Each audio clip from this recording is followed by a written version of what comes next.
পূর্ণাঙ্গভাবে বাস্তবায়ন করতে চাই।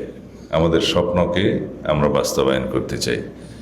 এক, কক্সবাজারের সমুদ্র সম্পদ, পর্যটন শিল্প, গভীর সমুদ্র বন্দর এবং আমাদের অন্যান্য প্রাকৃতিক যে সম্পদ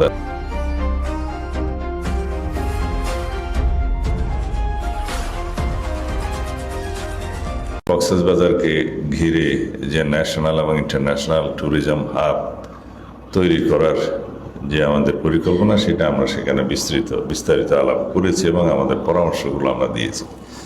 সেই হিসাবে মাস্টার প্ল্যান প্রণয়নের কাজ চলছে। এই বছরের ডিসেম্বরের আগেই সেই মাস্টার প্ল্যান প্রণয়নের কাজ সমাপ্ত হবে।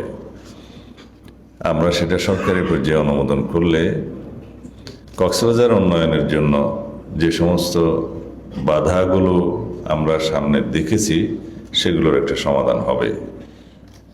যেমন বাংলাদেশে ইতিপূর্বে বিগত ফেসিবাদী সরকারের সময় কোনো তথ্য উপাত্ত জরিপ বাদে ইচ্ছামতো বিভিন্ন এলাকাকে ইকোলজিক্যালি ক্রিটিক্যাল এরিয়া হিসাবে ঘোষণা করা হয়েছে, ইসিআই হিসাবে। সেখানে কক্সবাজার আছে, কুয়াকাটা আছে, সিলেট সুনামগঞ্জের বহু জায়গা আছে, ট্যুরিজম স্পটের বহু জায়গা আছে।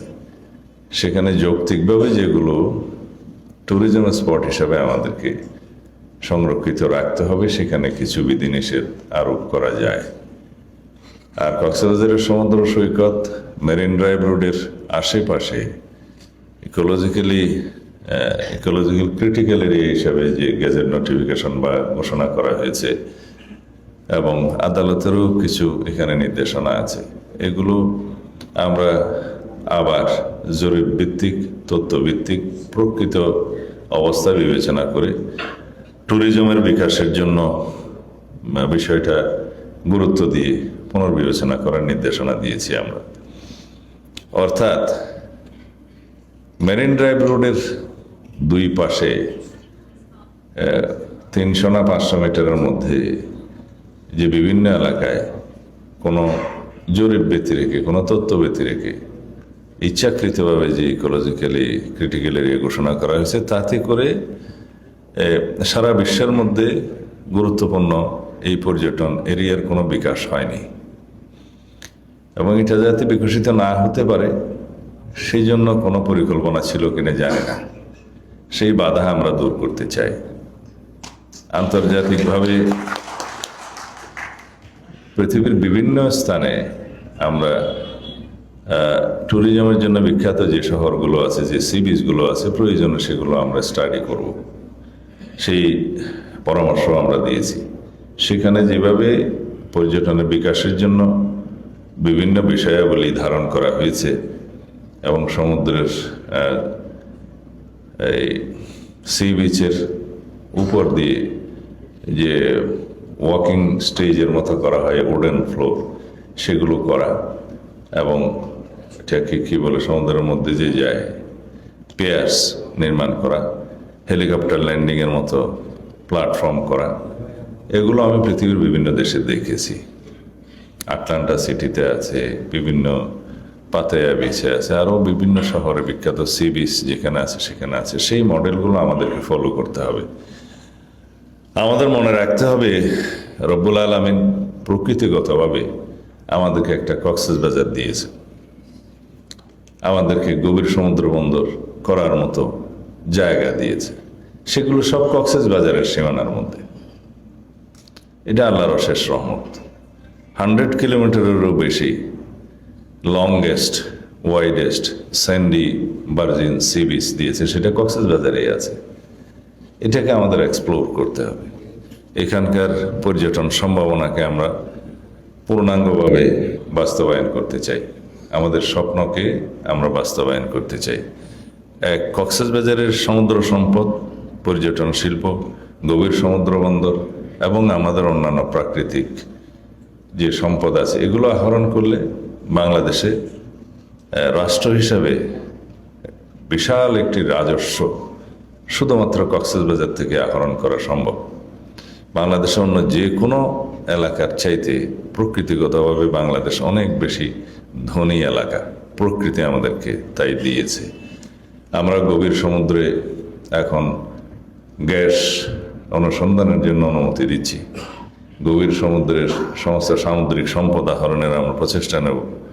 কক্সবাজারে ব্লু ইকোনমি এবং মেরিন সায়েন্স ইউনিভার্সিটি গঠনের প্রক্রিয়া চলছে, ইনশাআল্লাহ সেটা হবে। এখানে সমুদ্র সম্পদ ভিত্তিক গবেষণা পরিচালিত হবে। এই জাতীয় সমস্ত ইনস্টিটিউশনগুলোকে আমরা এক জায়গায় নিয়ে আসব। শুধুমাত্র কক্সবাজারকে মানুষ এখন চিনে পর্যটন এলাকা হিসাবে, পৃথিবীর দীর্ঘতম সমুদ্র সৈকতের এলাকা হিসাবে, কিন্তু কক্সবাজার যা আরও অনেক বেশি সম্পদ লুকায়িত আছে সেগুলোকে আমাদের আহরণ করতে হবে। আমরা আবিষ্কার করেছি এখানকার সম্পদ, সেগুলো বলতে গেলে ডিসকভারি, ইনভেনশন করার প্রয়োজন হয়নি, কারণ প্রকৃতি আমাদেরকে দিয়েছে, আমরা শুধু তার সম্ভাবনাকে আবিষ্কার করব।